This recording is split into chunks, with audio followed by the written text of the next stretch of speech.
Buckle up, babes, because this is not your regular cute little review video. Oh no, this is my rage fueled, blood pressure spiking, what the actual hell did I just watch edition. I'm angry, I'm frustrated, I'm personally offended by some of these BLs. Out of 15 shows that aired last month and this month, only 3 managed to impress me. That's not a bad ratio, that's a crime scene. And the worst part, some of these flops were made by huge production houses. I'm talking unlimited budgets, big name directors, team of scriptwriters, and they still served me storylines so bland, I felt like I was watching a PowerPoint presentation with shirtless men. I don't know what's in the water right now, but apparently it's killing creativity and I'm not okay with it. So, yes, I'm about to rant, roast, and drag my way through this list from worst to best. Consider this a public execution for the guilty parties. Let's go! Santini. Oh man, you'll know it's really bad when even the hardcore Max Nat shippers, the ones who would defend them through an earthquake, a scandal, and a power outage, quietly put down their banners and walked away from this mess. I genuinely want the name of the dealer the scriptwriters were using because this storyline had coke-fueled fever dream written all over it. Nothing made sense. The plot didn't move forward, it just circled the same tired problems every episode like someone hit the repeat button and left the room. Max and Nat's acting here was painful. The side characters somehow managed to be even more annoying than Sun and Noah, which I didn't think was physically possible. And so-called comedy, it didn't make me laugh. It made me wish I had watched literally anything else. And then there's the styling. Whoever dressed Noah was clearly going through a full manic episode with scissors in one hand and glitter glue in the other. And as for Nat's bright red hair, I have no idea which demon possessed them into approving that choice, but it wasn't doing him any favors. Honestly, this could be the worst BL of this year. And no, I'm not exaggerating. Delivered? Well, the irony writes itself because the series did not deliver anything except boredom. I was yawning from the first minute of the first episode, and honestly, I couldn't even make it far enough to form a well-rounded opinion. And that alone says a lot. I still have no idea what the plot was supposed to be, but I do know the leads were chopped, the chemistry was dead on arrival, and watching them together felt like being forced to watch two mannequins stare at each other in a shop window. Now, to each their own, but as a Fujoshi, I want to see attractive, charismatic leads in my BLs. This was not it. Beauty might be in the eye of the beholder, but in this beholder's eyes, the beauty had packed its bag and left the country. I wish the actors the best in their careers, I really do, but after 6 years of watching BLs, I've accepted that ultra low budget productions with flat chemistry just aren't my thing anymore. And if this is the standard, I'm happy to keep it that way. I want someone, anyone, to sue this production because this was a scam dressed up as a show. They promoted it as a gay dating reality series, but what we actually got was an overproduced, fake as hell casting call for wannabe BL actors. Not a single interaction between these guys felt genuine. It was all staged, rehearsed, and dripping with desperation. And let's be honest, none of them were particularly good looking or talented enough to justify this self-promotion parade. Yet somehow they all went absolutely feral over Kong, treating him like he was BL royalty just because he once appeared in Dinosaur Love. A flop so big it could be used to measure earthquakes. The way they acted around him, you'd think he cured cancer, not starred in one forgettable series. Thai productions really need to stop chasing trends like a cat chasing a laser pointer. Just because the Japanese show The Boyfriend was a hit doesn't mean you need to churn out your own fake version.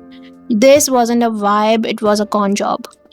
Sweetheart Service, yet another steaming pile of BL nonsense from Strongberry. Honestly, at this point, I'm done giving their shows my time because they've proven repeatedly that they have no idea how to make a decent BL. Two couples, zero chemistry. The writing, absolutely garbage. They somehow have the special skill of making a 10 to 15 minute episode feel like it's dragging on for a full hour. A talent I wish they'd never discovered. The pacing was slower than a snail hauling a refrigerator, and the overdone beauty filter made the actors' already awkward faces look even more chopped. And don't think I didn't notice the glasses guy wearing frames with no lenses. It turned every scene he was in into an accidental comedy sketch, completely killing any chance of believability.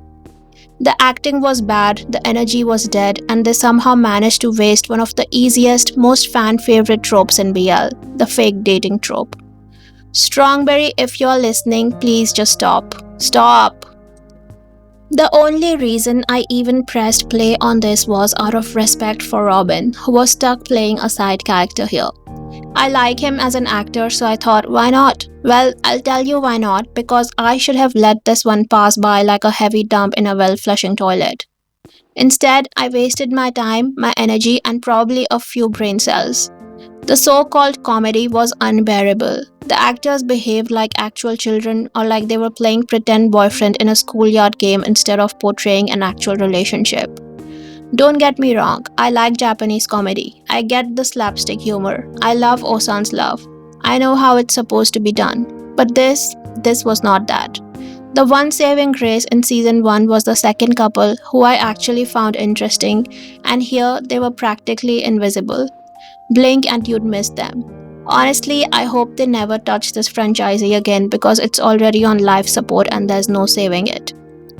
Honestly, this is all my fault. My fault for being an Omegaverse fan. My fault for being a Kim Kenta fan. My fault for being an Alan Jeff fan. My fault for having disposable income to pay for subscriptions and a working internet connection. Because according to the production team, they didn't make a disaster. Oh no, they apparently created a blockbuster. Where do I even start? Mistake number 1, stripping away all the Omegaverse elements except for the special powers. Without that world building, the show was just an empty hollow box stuffed with messy characters and race cars. Mistake number 2, having a PhD level talent for making even the most interesting couples like Alan Jeff and Pete Way look boring as hell. And mistake number 3, and the unforgivable crime, was robbing Kim Kanta. 13 whole episodes and they barely got 5 minutes of screen time. That should be an actual jailable offense. They were the only interesting pair this season and they got zero believable relationship progression from start to finish. Yes, Pooh did improve a little in his acting and his chemistry with Pavel was okay. But then they went and destroyed that pairing with the shallowest, most hollow relationship arc possible. This wasn't just a bad sequel, this was the worst season 2 in the history of Thai BL. Yes, even worse than What the Duck season 2. If you know, you know. The irony is truly painful here. Saint, CEO of Idol Factory, with full creative control, a budget at his fingertips, the freedom to choose his own script and handpick his own on-screen partner, and still somehow we got this. The show's biggest crime, it couldn't decide what it wanted to be. Was it a social commentary, a melodrama, a comedy, a crime thriller? Apparently, it thought it was all of them, and the result was a chaotic genre soup that tasted like regret. Episodes dragged on forever with little to no progression between Yotin and Jom until the very end, and by then I'd already emotionally checked out. The mood whiplash was insane. 1 minute you've got slapstick comedy, the next you're thrown into violence, angst, and crime drama. It was less versatile storytelling and more throw everything at the wall and pray. And let's just say it, this was Saint's worst on-screen partner to date. Even in the intimate scenes, there was no spark, no passion. It was like watching two co-workers awkwardly perform at the office holiday party. Saint, baby please, next time pick a partner who can match your maturity. Go for a story that knows its lane. And for the love of all that is holy, keep it cohesive. This was easily one of the biggest fumbles of the year for me. And let me start by saying I'm not a Xenu New fan. I feel like I say this a lot, but their dynamic is always the same. Z's acting is stiff enough to be used as a doorstop, but even so, I went in with high hopes. Why? Because this was filmed for over 3 years, had a big, ambitious story, and Domundi poured serious money into it. And for a moment, I actually liked it. Even though Xenu's dynamic still wasn't doing it for me, I was invested in Prince Ramil and Pedai's story, and Calvin and Jay's too. But then it felt like Domundi took a chainsaw to the edit just to shove in more Xenu screen time, probably because their rabid fanbase wouldn't stop screaming on social media. As a result, the other couples were sidelined so hard they practically vanished. The ambition was there, but the execution was a train wreck. The scriptwriters clearly had no idea if they were making a clan rivalry drama, a crown prince reclaiming his throne story, a social commentary, a communism arc, or just a basic romance. It was chaos, but still somehow very boring. The middle episodes dragged like they were allergic to plot. Xenu's NC scenes had the sexual energy of a damp tea towel, and the supposedly central fencing competition felt like an afterthought buried under endless side stories. And then there was Nunu randomly breaking into a song in the street like this was the Sound of Music Bangkok edition. It was awkward, cringy, and wildly out of place. The fact that this show is even this high on my list says everything you need to know about how cursed July's BL lineup really was. I can already smell the hate comments coming. But if there's one thing I've been consistent about on this channel, it's telling you exactly how I feel. And I'm not backing down now. I did not like the series. It was boring as hell, even with all the NC scenes and kisses sprinkled in like desperate bait. Yes, Gunnar and Nice had chemistry, but that's literally the only thing this show had going for it. The murder investigation of Keen's father was so full of plot holes it could be used as a fishing net. The old man who owned the gym was taking advice from Keen like he was a clueless teenager opening his first business instead of a 60-year-old who's supposedly been running a Muay Thai gym for decades. Keen himself was too arrogant, and I know everything for my taste, and Than's entire personality was just being available for sex. No opinions, no useful advice, nothing. Just standing there like a log of wood and abs. The second couple, annoying as hell. Their characters grated on me so badly I started rooting for them to take a long holiday off screen. Honestly, aside from the NC scenes, there's nothing here worth watching. A sketchy job. Honestly, I don't have a laundry list of insults for this one. The leads were good looking, they had decent chemistry, and while the plot wasn't exactly groundbreaking, it wasn't offensive to my soul either. They tried, they were okay, and frankly, that already puts them leagues ahead of every disaster I've mentioned before this. The kiss was genuinely good. Nothing life changing, but I wasn't cringing into my pillow, which at this point is a victory. The Return Master. Man, I'm actually so mad about this one because it had me. I truly thought this would beat my love for Word of Honor. Like a proper Chinese romance drama, the leads had that intense electric chemistry. The kind that could rival even the best of actual BLs. The eye contact, the stares, the possessiveness, the tension, the sweetness, it was all there. And for a wuxia plot, it was surprisingly easy to follow. This series was winning on every level. And then they went and dropped a twist near the end that ruined everything. I won't spoil it for you, but let's just say it felt like a slap in the face. I understand they were probably trying to dodge censorship and get the drama released, but what they chose to show was just plain disrespectful to the audience. The last two episodes were pure nonsense, drama for the sake of drama. And it left such a sour taste in my mouth that I can't look at the series the same way again. From almost perfect to permanently tainted in the span of an hour. This marked the long-awaited return of Christ and Singto.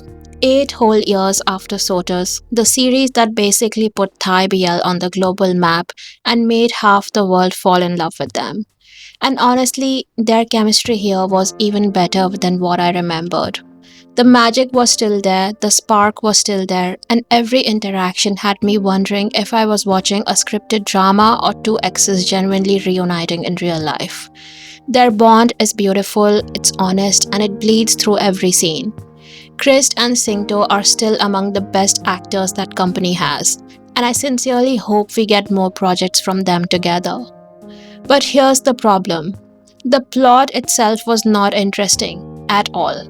The only reason this was watchable was because Chris and Singto's presence carried it on their backs. And that big reveal of why Tam broke up with P in such a brutal way and fled the country was plain dumb. No justification, no emotional payoff, just a weak twist that undercut all the build-up. The pacing dragged far too often, and one of the girls from the side GL couple was so loud and grating that every scene with her felt like a jump scare. A comeback this iconic deserved a storyline with the same weight and care as its leads, and unfortunately, we didn't get it. This was a beautiful little story. Quiet, deep, and somehow comforting for someone like me who loves a melancholic undertone in a drama. I genuinely feel sorry for the viewers who gave up early because of the supposed essay without actually understanding the struggles and feelings of the character. His pain was real, relatable, sad, and achingly lonely. The love between Kono and Hayakawa was understated but ran deep, intimate, and brimming with passion, even without a single NC scene. And that's the magic of Japanese BL. They can create an atmosphere so charged and emotional without the leads even touching, and still make you feel every beat of it. The kisses were sweet and genuine, the chemistry was wonderful, the acting was superb, and the leads were both adorable and hot. Honestly, what more could I possibly want? Nothing. With every 10 badly produced shows Thailand throws at us, there's always that one masterpiece that wipes away the trauma and reminds us why we fell in love with Thai BL in the first place. This is how you create a deeply engaging story that resonates with viewers and leaves no room for criticism. I absolutely loved Reset. Honestly, I would have crowned it my number one BL of July if I didn't love another show just a tiny bit more.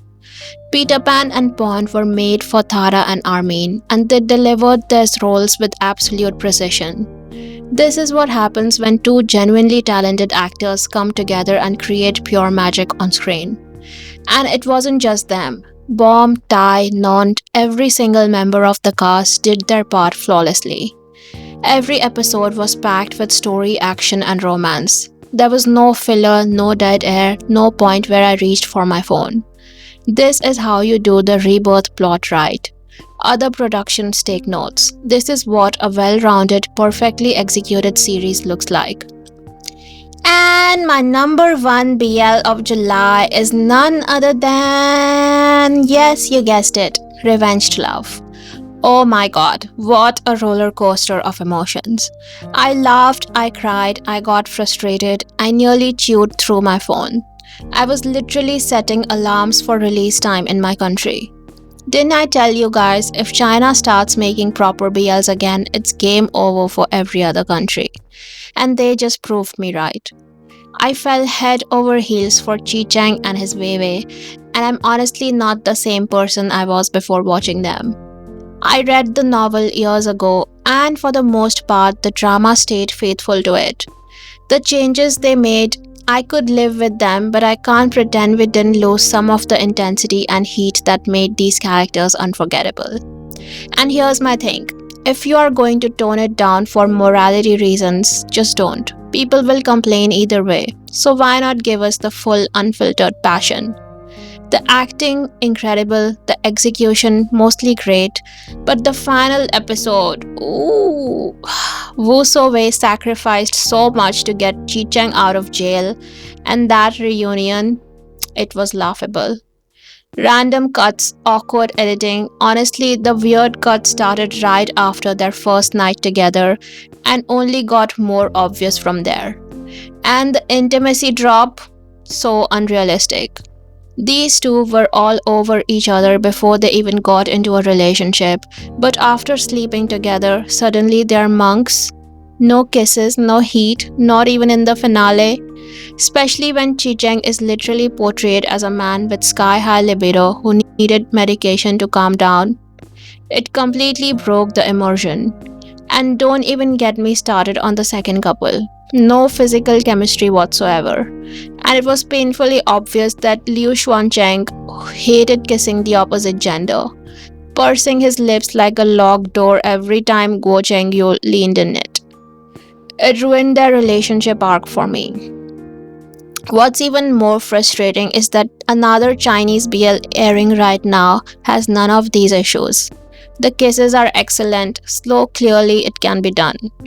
This show wasn't even targeting mainland China, it was already sold to international platforms. So why hold back? It makes no sense. And that's why, while Revenge Love tops this month's list, it won't be my number one for the year. Beautiful, yes. Impactful, absolutely. Perfect, not even close. 15 BLs, a few gems, a lot of disasters, and more frustration than I signed up for. From shows that deserve jail time to ones that almost restored my faith. I said what I said. Which ones did you survive this month? Let me know in the comments. Bye.